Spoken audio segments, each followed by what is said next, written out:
Let's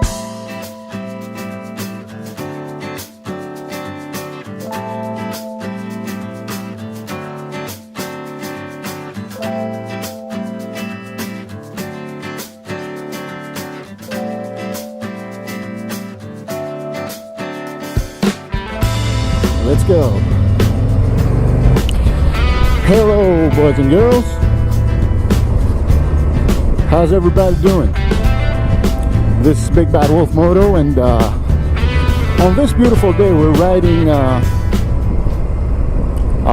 Île Perrot, or Perrot Island. Île Perrot is another island on the west side of Montreal, a little to the south and west, and as you can see, it's a pretty place.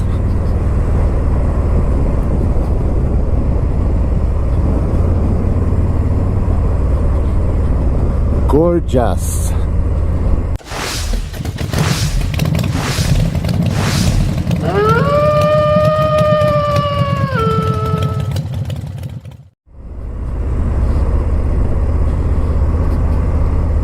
Today I would like to talk about a little topic, and at the same time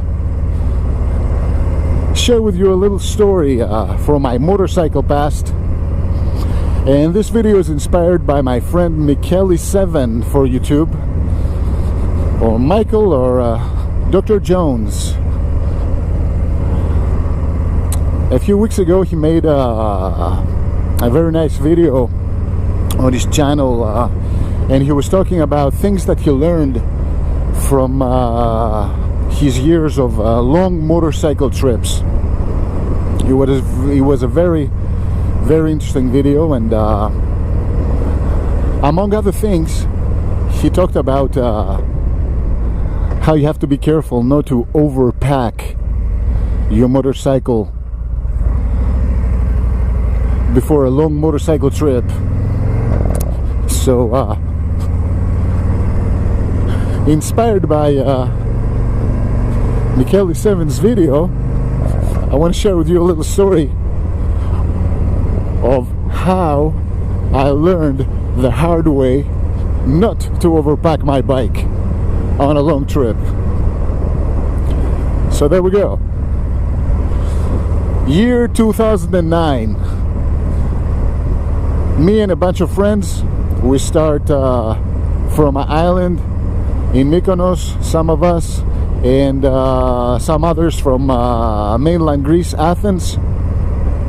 I was living in Greece at that time, so we decided to go to the European Bike Week that's taking place every year in Austria.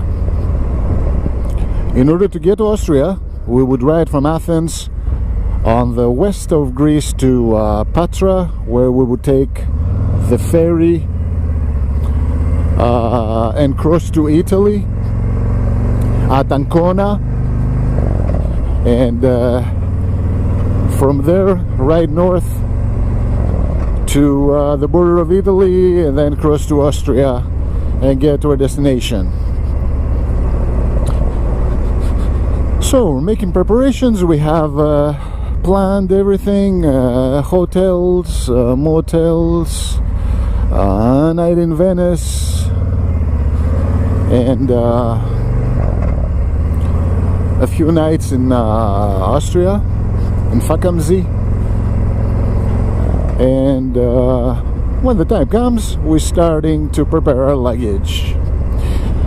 At that time I had a 1997 Harley Davidson Softail Heritage, and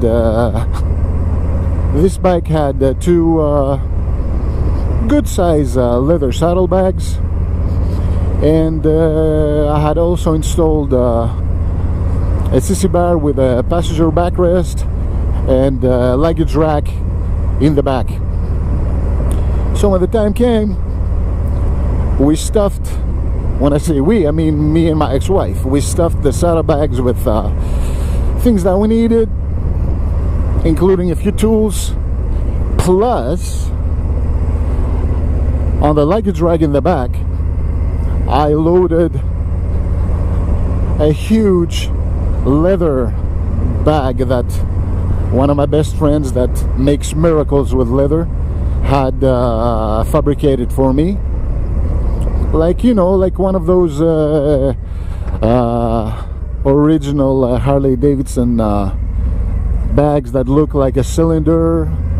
Only mine was about 4 times bigger than that. Imagine it was sitting on the luggage rack, and it was as wide as the width of the rear fender and the 2 saddlebags. Very, very comfortable. You could take all your property with you. Anyway, but when the time came, we were riding the bike. Everything looked okay. The suspension was good. I had adjusted my shocks for the weight, so everything looked okay. But the load on the bike was still very heavy. So listen what happened.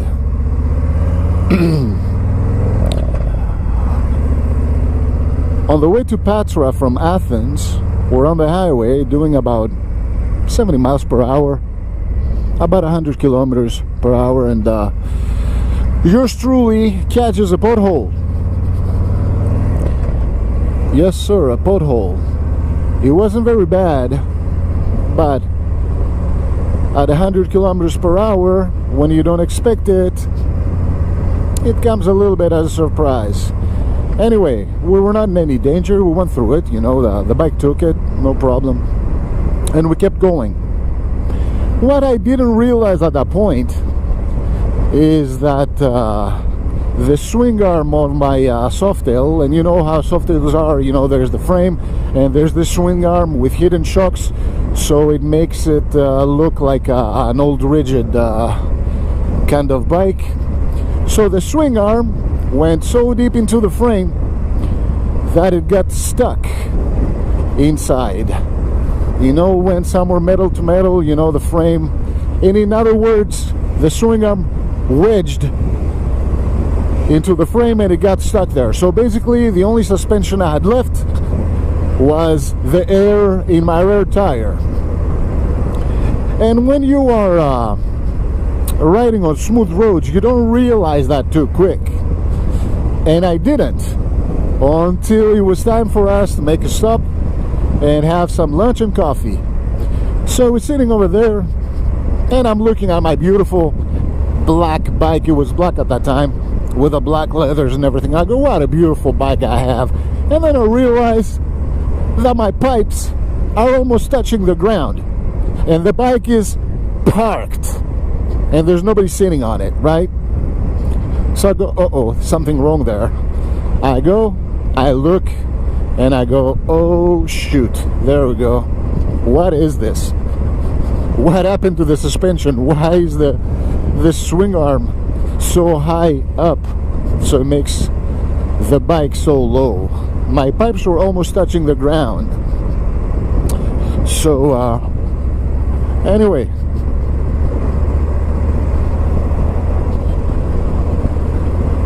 I was lucky enough that there was a mechanic that we knew close there at Patra. One of my buddies knew this mechanic, a Harley mechanic, so we went over there. Even though it was a Sunday, the guy opened his garage for us. I was lucky enough that he had another set of Softail shocks, and he was nice enough to install them for me. It was so hard for us to get the swing arm out of the frame. We had strapped the bike on the table and we were pulling and lifting with a jack while the swing arm was still strapped on the table. It was crazy. Anyway, so this was fixed, and the guy was so nice that he didn't even charge me for the labor that it took a couple of hours to do. That cost me 650 euro. Boom, strike number one. Then we continue, but the load is still a load on the bike. So then we get to Ancona and we're riding to Venice. I could see that at every turn, at every corner, especially the right corners, my pipes would go like they would scrape over and over and over again, so much that in the end I needed new end caps. So when we got to Venice, I tell my ex, listen, we got to do something about this. This cannot go on. We're gonna have issues. Plus maybe we're gonna go maybe we're gonna want to do some shopping at the European Bike Week, and so we got to get rid of stuff. So what we did is we bought a little travel bag. Nice, lady. Idiot.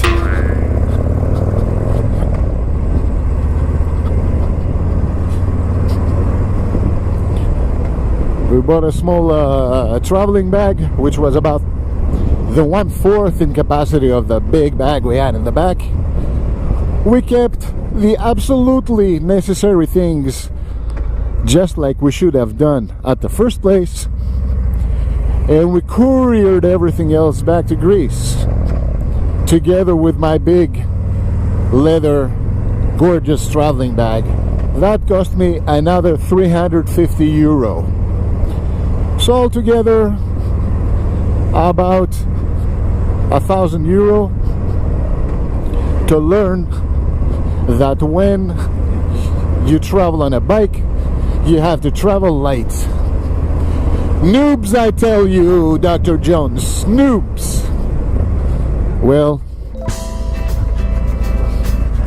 this was my little video and my little story for you.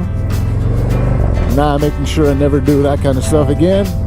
But we never stop learning, right?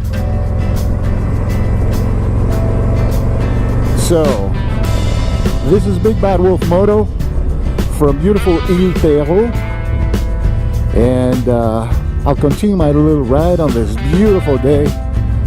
And I'm gonna see you boys and girls on the flip side. Take care of yourselves. Until then, be safe and happy. And I'm gonna talk to you soon. See you later, everybody.